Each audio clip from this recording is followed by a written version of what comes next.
Good evening, everybody. Welcome to Happy Little Map-ccidents, this fourth week that we're going to be working on the Jormungandr map. Before we begin, I'm going to make an announcement tonight at the beginning and at the end, and it's a positive one, so don't be worried. But we will not be doing Happy Map-ccidents next week because we are going to be doing a live Lord of the Rings watch-along over on my wife, Patricia Meredith's channel. You could find her at P Meredith Author, and we are going to be doing Lord of the Rings, 6 straight nights of Lord of the Rings watch along, starting this next Friday, and that's to be doing it over the course of March 4th, so we can march forth onto Mordor, so we can replace that Star Wars thing in May with a much better one. So we'll be doing 6 nights, Friday, Saturday, Sunday, Monday, Tuesday, Wednesday, half a movie every night, starting with Fellowship. Join us at 8 o'clock at Mountain Time, 8 o'clock Mountain Time, and we'll have some guests on, and over on Patricia's channel.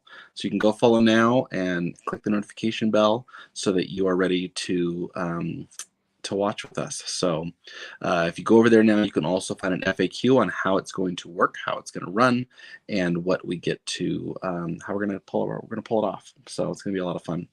And I'll announce this at the end too, for those that didn't catch it at the beginning. So tonight we're going to be doing some inking.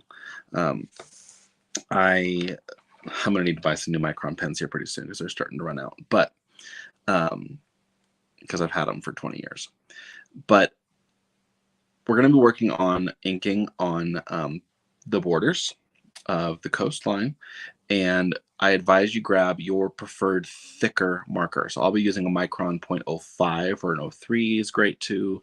And we're just going to be following the coastline, and we'll be talking through what we're going to do that. So what we're going to do is start with just hitting that coastline up, and then we're going to modify the coastline with some additional markings of a thinner pen. So, and before I say hi everybody, I just want to point out, while we're doing this, you're finding every dark line on the edge, including like this river here, which is whiter. We don't want to fill that in. We want to show that where river's wider there. So all that being said, announcements finished out of the way. How is everybody doing tonight?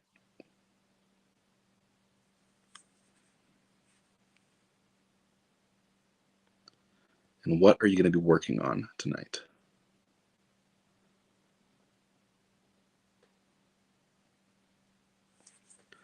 So I went ahead and started up here on this river where the lines do come together, and I'm going to work my way down to the coast. I'm just tracing right over the pencil marks. We'll have to go back over these again after we kind of erase the pencil from underneath it. That's okay.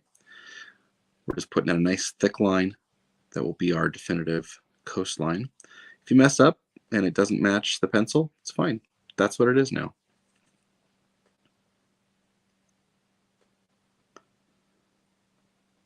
I'm not going to go very far, rather than go all the way around the continent, so I can show you what my other step is that I'm going to be taking. I'm just going to go, we'll just stop right around here and come back and work on these islands.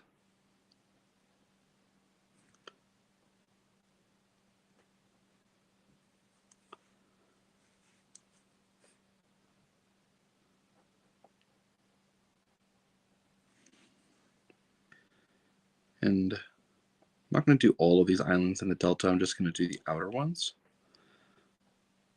so that we can talk about how to define a coast. I have my way of doing it. I'll talk about some other ways that I've been seeing online. I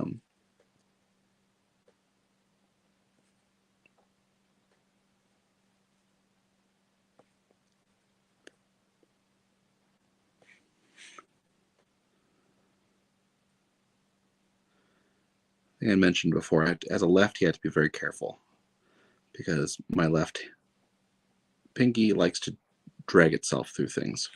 So I either have to station my pinky down so I can keep myself firm, or I have to hold it up, which can cause a wrist cramp. Okay, so we've done a little bit of this coastline. I'm going to switch over to a thinner 0.005, which is a very thin pen. And what I like to do is kind of define a little bit of the water coming in to the coast. So just like if you ever took look at a picture from space of coastlines, and you see just those little marks. The closer one, right up along there, I try to do longer strokes. If it's going to go across a couple islands, that's okay. And just start to redefine that coast again, but from the water's point of view. And it's not following exactly. At times it is a much smoother line, right? Because it's just water coming and crashing on that coast. And once you get all the way around your landmass, you know, like here's a river mouth, I'm going to actually go across the river mouth. You don't have to. I'm going to come out to these islands and do these as well. Where the islands meet really close, we're not going to draw anything in between them probably, but we might. But I do longer strokes so that we can come back again for a second pass. And these ones, I personally like to do a shorter one, shorter lines that will, wherever I had a break between two lines, I try to make sure it crosses over those to add a double coastline. That just shows that, you know, like a rock dropped in the middle of the water, it is defining its line. Other ways that I've seen online is to do like you're shading a mountain, and that's just to draw away from the coast and define areas where there's shoals or whatnot by drawing cross-hatching out into the water. Probably the reason I don't do that is I draw terrible straight lines. So to be that consistent over the course of an entire map, making sure everything follows that exact same cross-hatching angle doesn't work for me. So I don't do it, but that doesn't mean that you can't. It's a lot easier on a mountain when you're just shading a mountain. And speaking of shading mountains, I'm not shading mountains tonight because I like to get that coastline really defined before I do that, so that if something does change, like a river or whatnot, I can go in and not have my mountains affected by that. All right, I'm going to go ahead and finish this delta here, because we can actually, you know, right now it just looks like a bunch of islands, but a way for us to show that it is a delta coming out of a river is to take our little 0.015 and from where the river turns into a delta, draw our coastline, but give an impression that there's water flowing between those islands and showing that it is a river. Where it's too thin, like right here, I'm not going to draw anything. It's too close. There's no point in trying to define this thing in here. That doesn't mean you can't, but I don't. Now we've got a delta. There. All right. So that's what I really wanted to show as we started off the night. I'm going to keep going around this coastline and working our way around this landmass. And we'll see where the night takes us.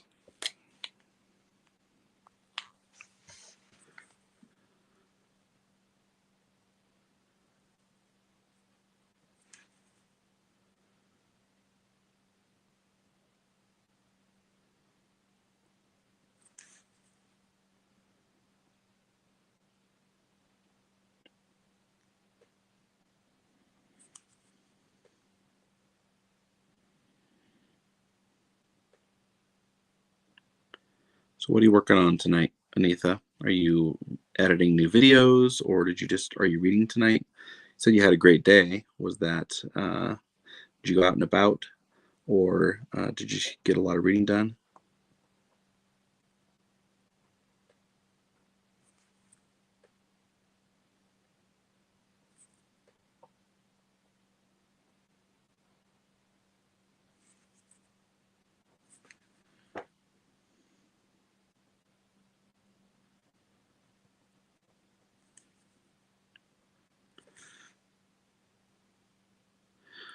Were you able to finish your assignment for your read along for Wheel of Time in time?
I really enjoy the kind of zen you can enter when you're doing this.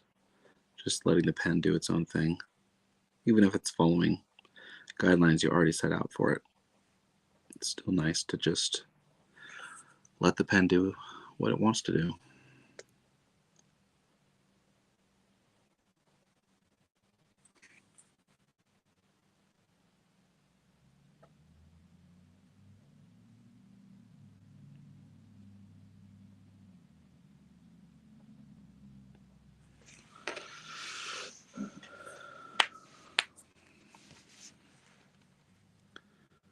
I've been working on a short story.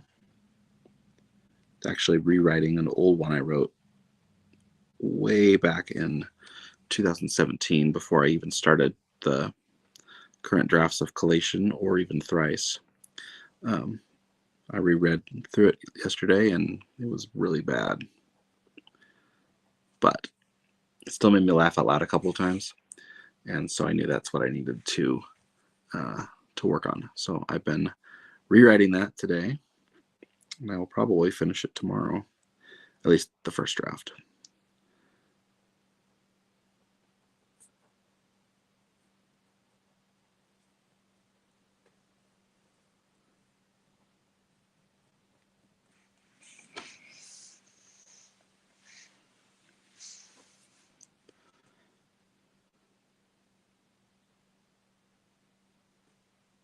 That sounds like a really fun time, Anita. Are you going to continue on to book 3 right away and just get it knocked out of the park, or are you feeling burnt out from book 2?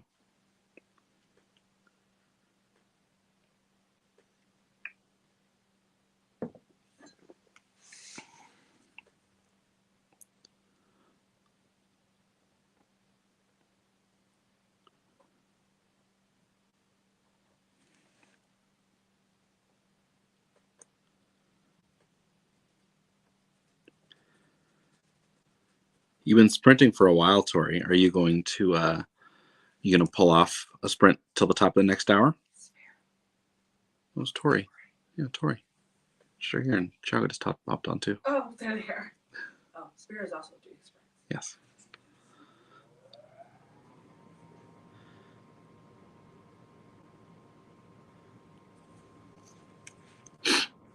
How many words are you at today, Tori? And Sparrow and Chiago, and how many more words are you going to have before the top of the hour? Another 1,000?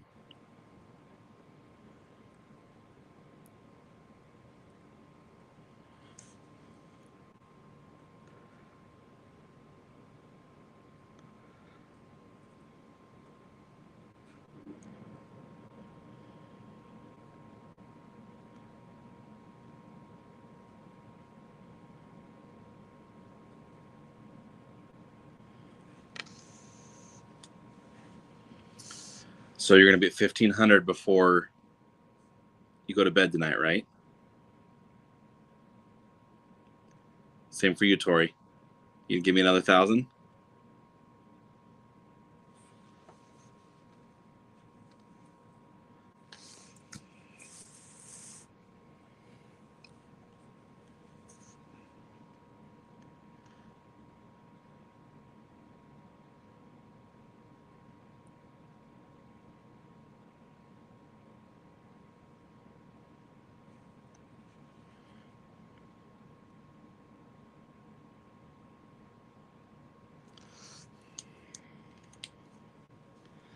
Well, Anitha, if you wanted your writing sprints, you got to start writing a book.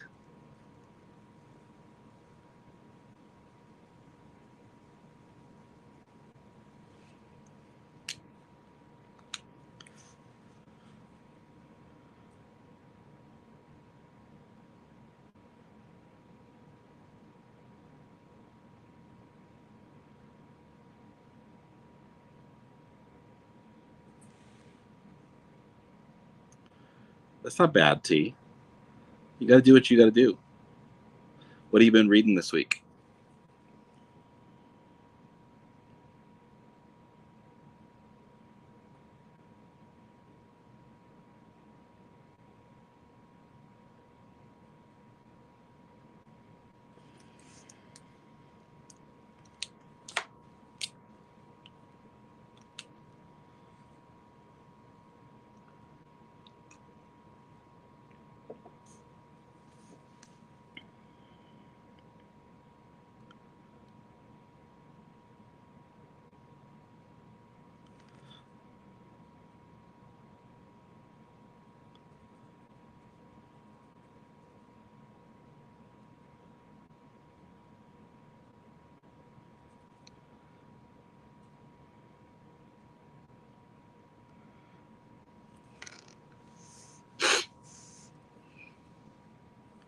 I'm not getting in the middle of this, Anitha.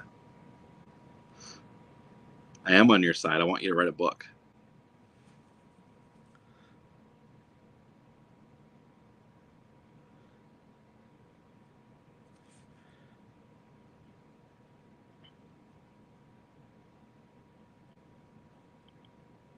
So, T, what I've been doing since you just got in is I'm doing coastline, right, with a thicker pen. And then I take a thinner pen, like an 005, and I start doing the coastline again, but showing water coming in towards the coast. And I do that with longer strokes for the first pass. And I break them up every once in a while, so it feels like there's different breakers on that coast. And then I come back in again for a second pass and do shorter waves, especially making sure that they cross over wherever my breaks were beforehand. And that gives me a bit of a different waves coming in. I was saying I've seen other ways where you just crosshatch along the water, but that requires that you draw straight lines, which I'm terrible at, and be consistent at the same angle across the entire map, so it feels like a shading texture for the water. So I prefer this way because it plays against my weaknesses.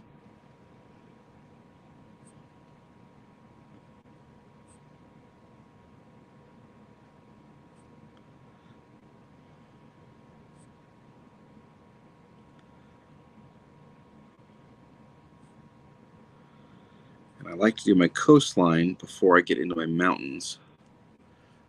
Unless I see that there's a mountain that I know is going to cross over the coastline in its profile. But those are pretty apparent when I get to those. And I don't think there's any on here that do that. On this continent, anyway.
Now the lake has been defined with just a few little strokes.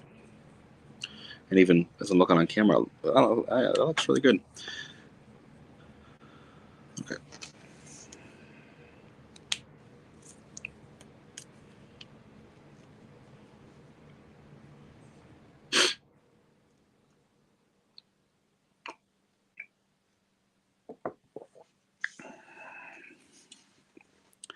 So Jared, outside of drawing maps on Sunday night, what are you working on right now? Are you writing anything? Reading anything?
All right, so that finishes that coast. I'm going to do the breakers on it. Oh, there's one little river I missed. Let's finish that up.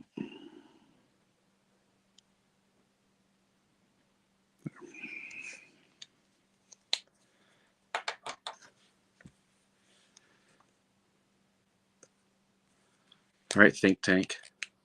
What poetry does Jared need to read? What do you like to read for poetry?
So, have you read any E.E. Cummings?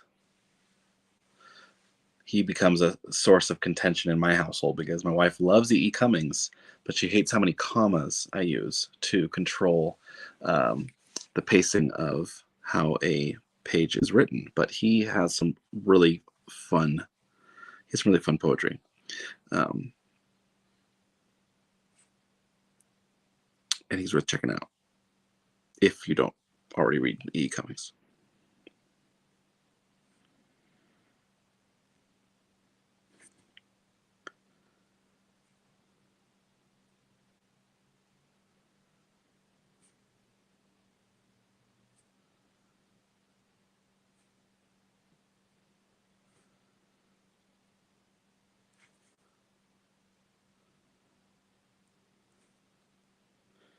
I know that K.E. Andrews has, I think, 3 different books of poetry, or at least a third one coming out.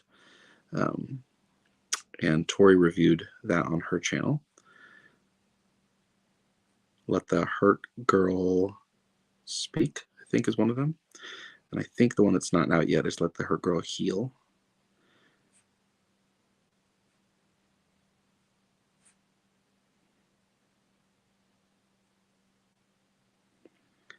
I don't read a lot of poetry, but I write snippets as epigraphs at the tops of my chapters in Collation Saga. And that does me well enough, because then I don't have to write too long. But I do make a reference several times to the Shakespeare of my world, and he writes a lot of different things, and I'm tempted to write an entire tragedy in iambic octameter from his pen someday.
Yeah.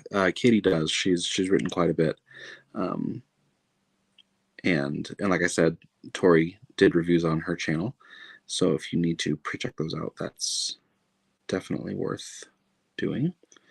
And I don't doubt that if you ask out on the Twitterverse among all our author friends, there are probably several of them that probably just don't mention that they've written poetry and have put it up for reading.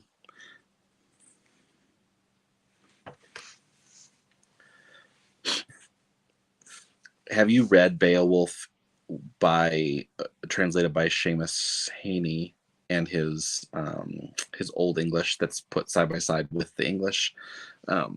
It's really fun to read the Old English out loud and try to see how many of the words you can actually pick out, because you start to realize, yes, Old English is old and no longer used, but the words are still there, and there's a lot of really cool. It rolls off the tongue really fun, really nicely too, and it makes you feel like you're in Rohan.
So I'm kind of, you see I'm doing the second line a little faster, kind of letting my pen skip a little bit, which is by design. And that's to give it a little bit more of a rough second line.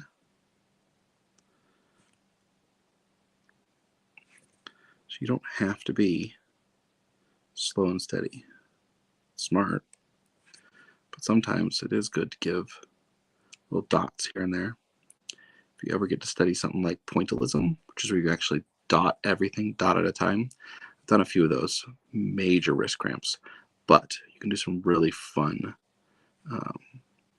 shading with pointillism. And I've seen whole maps done in pointillist.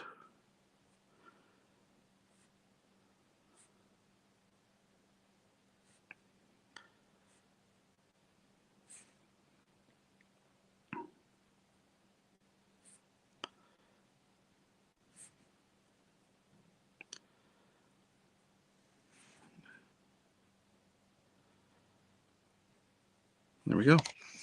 There's our coastline. I think we should press ahead and do some mountains while we're here.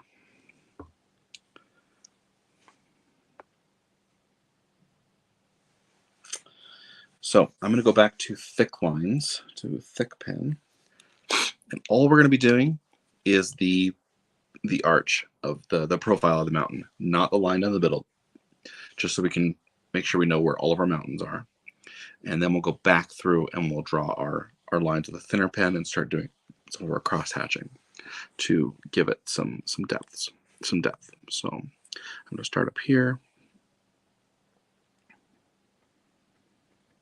Just carve that profile of every mountain. If I'm passing by a hill, I can do a hill too, because it's in the same neck of the woods, or mountains in this case.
All right.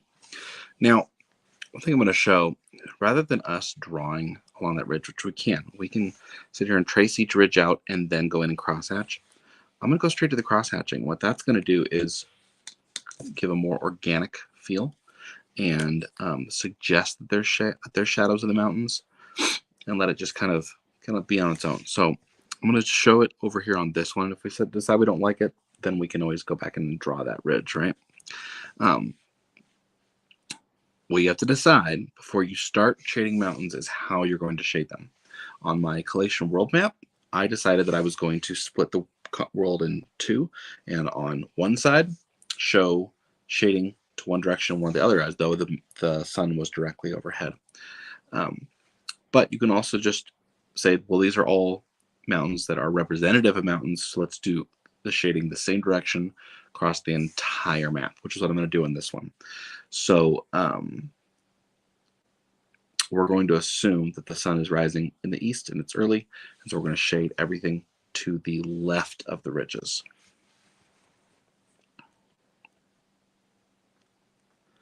So what I'm doing is I'm just starting where the ridge is and drawing a line down at the same angle for every one of them.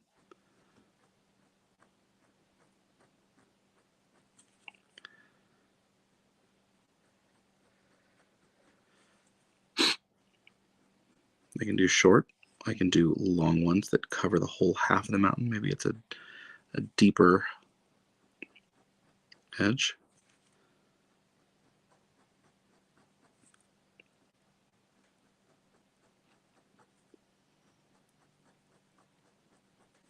And there we go. But then I look at this one, I say, this is our tallest mountain. It should have some more. Maybe it actually has a secondary ridge. So rather, I'm just going to draw like this, and now it's got a double shadow that it's casting. That's cool.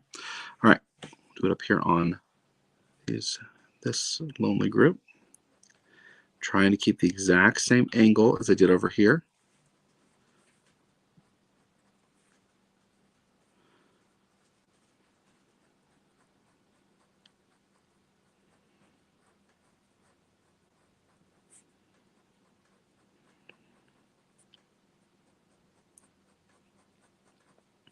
Okay, and then we've got this unique mountain that has several ridges, so I'm just going to give it short strokes on every one of these ridge groups.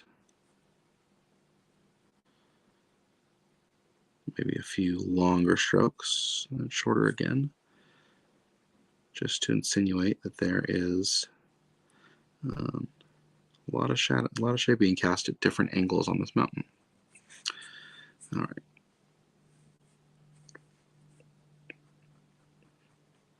I'm just using that pencil ridge that we drew as my guide.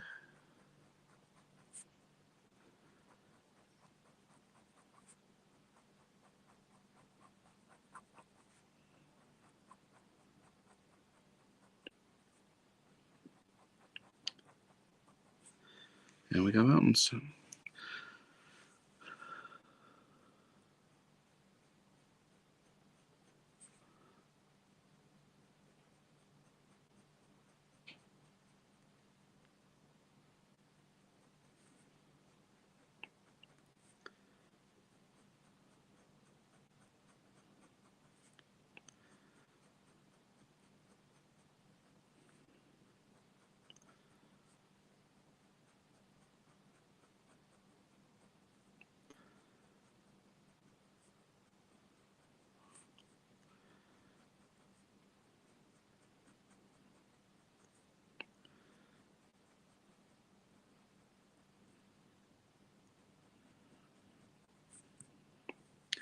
And here's another unique mountain.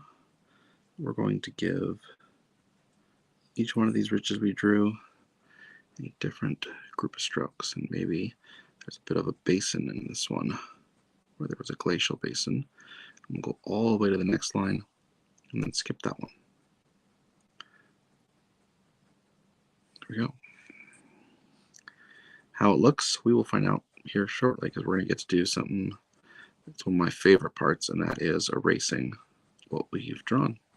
So we can see if we missed any of the ink strokes and see how it looks underneath. But we have to be patient, because we do not want the eraser to be dragged across any ink that is still wet, or we will get a pretty bad smear.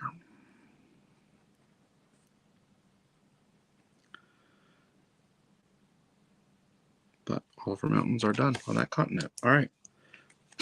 So while we wait for the mountains to dry just a little bit, I'm going to go ahead and just mark up some of these hills that are here, which we can shade too, but for now we're just going to leave them as hills. And we can mark some of the grass that's sticking up out of the plains down here.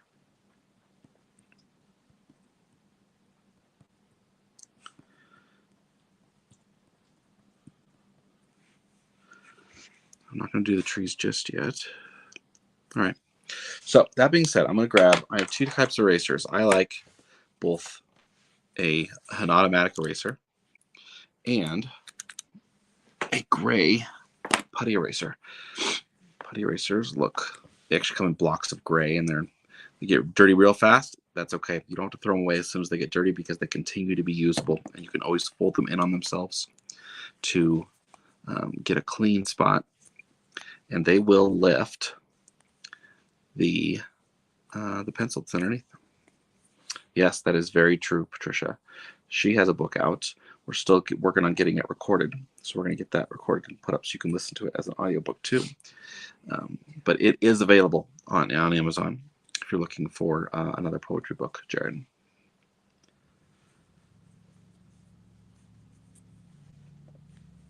All right, so I'm going to erase, and I'm going to do it on this just right here. We'll see what we can find underneath. You can see just taking this away takes away all that gray. It does strip the map down quite a bit, so we're going to have to go back in again with ink. But now there's no pencil underneath, and it's nice and clean. We got something we can work with. You could also leave it like this. You could do the whole map, only do a stroke over the pencil, and then erase everything and have a very, very pencil-y look at that point. Because you can see here, it's just very bare. I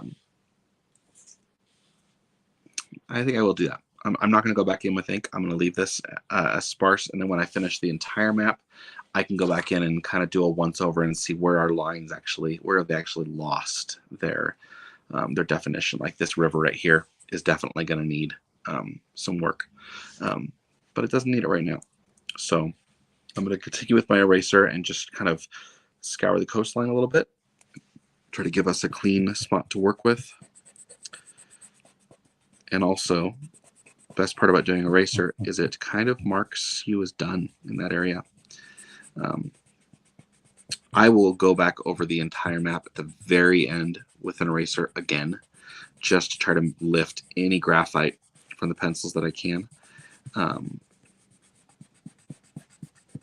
The cool thing about if we don't go back over this again with a pen is that because everything is so thin, if we overlay any like cities or that kind of thing, they can really pop if we do those in a much thicker ink.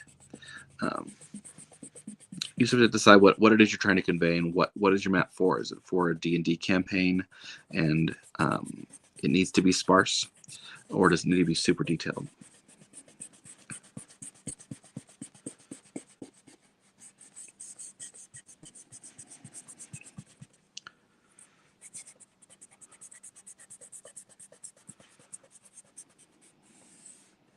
Okay.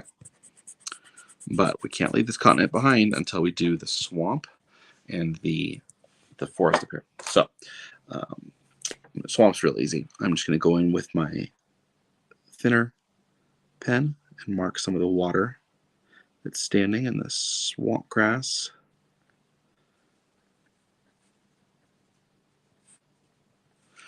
But I want to use a little bit thicker pen for the mangrove I've got sitting up here.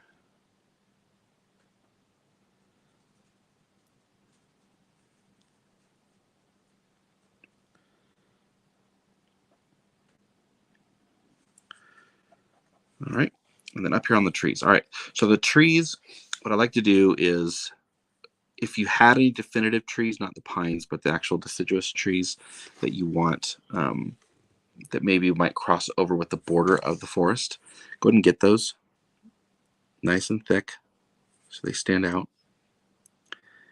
And then I like to go around the entire stand of trees like a cloud and just give it some extra puff as you go around.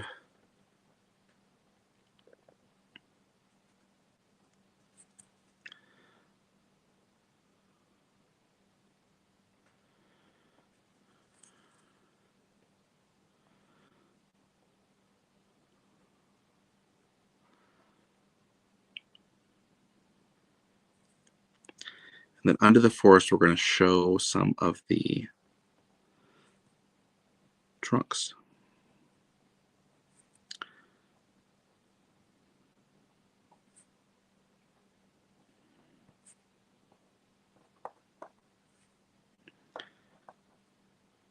All right, now we're going to shade it. The way I shade it is in between those trunks, just crosshatch down.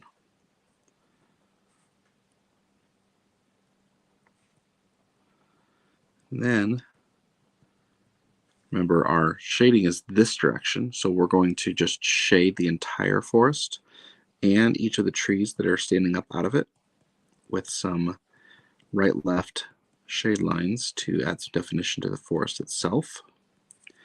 We do it here on our trees. I didn't do it on our pine trees because those are easy. We're just going to clean up those points as they come up out of the forest, especially as they head towards the mountains, because that's where they like to sit. And then it looks like we're also going to just define kind of some tops of trees to give the whole forest some more depth. And we've got a forest. So having done that, that basically covers the entire continent that we've got here in the middle. The first one we started on our first week. And there, it's a good defined continent. We can move on to other ones now too. Yeah, cool. Are there any questions about what I did so far tonight?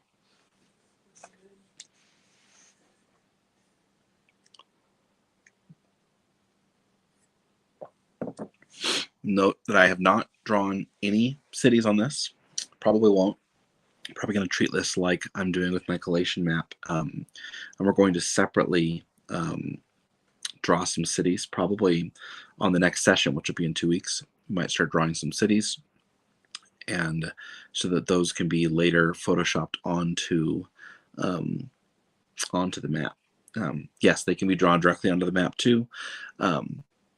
But the nice thing about drawing your map separately and then adding your cities in later and scanning them in and photoshopping them in is that then you have a raw map and a map that's been identified, and you can then play around with the size of how cities sit. So if you're putting together, say this whole map is being used for a fantasy, you've got your entire world map, right? But your story only takes place inside of this continent.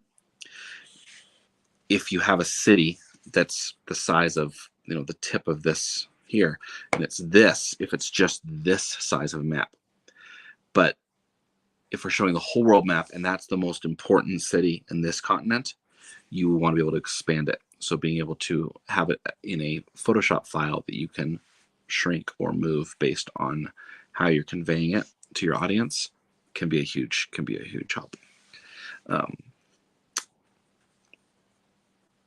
Yeah. And one thing I'm still working on is my calligraphy. So me just starting to write on this would not be great for it right now.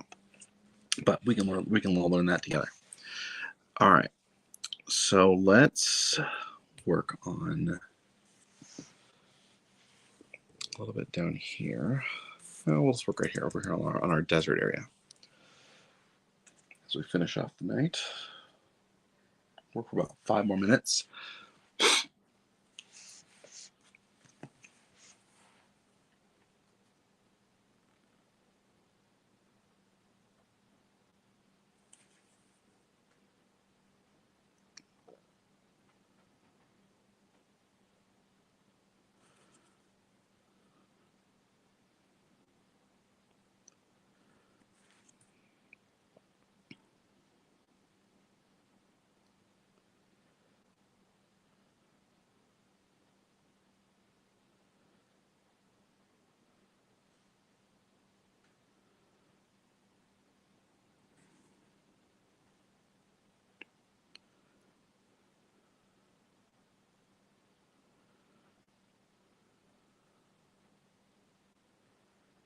And if you haven't cast your votes for your favorite indie books, Patrick Leo put a post up on Twitter asking everybody to say what their favorite indie books were.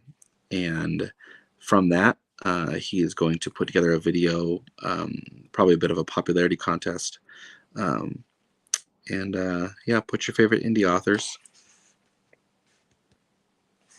on there as many times as you can, so that they can get some time in front of Petrick, because we all love the guy and we know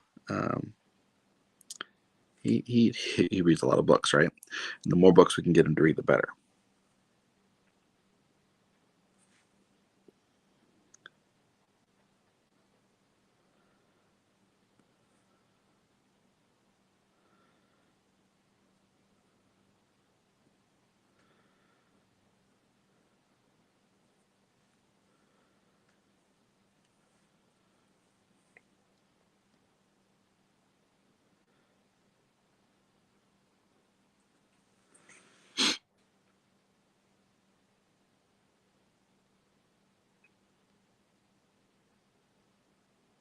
And Tori, have you read you read 2 of her books, right?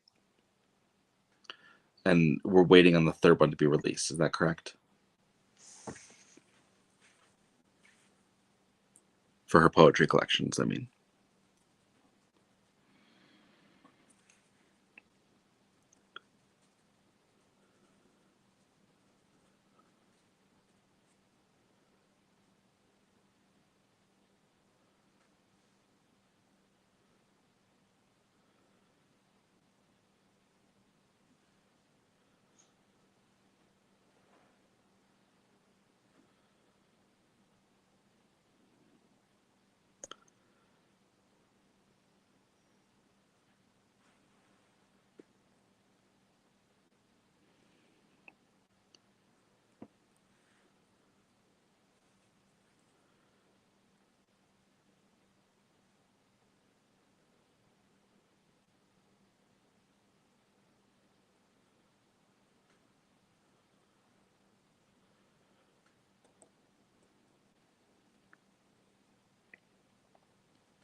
All right.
Thank you, Tori. It's coming together really well. So before we finish off the night, I did want to announce again, like I announced at the beginning, this very good news for those of you who weren't here at the beginning. We will not be doing Happy Map-ccidents next week because I'm going to be over on Patricia Meredith's channel, which is P Meredith Author on YouTube, starting on Friday, then Saturday, Sunday, Monday, Tuesday, Wednesday. We're going to be watching live Lord of the Rings 6 nights in a row, one half of each movie. We're going to have lots of guests. You can go over on our channel right now, subscribe, like, notify, watch the FAQ on how we're going to operate. Tori's going to be on there at least many of the nights. Nico, Murphy, I know that Alan, and we might see an appearance from Andrew Wizard and Philip Chase as well.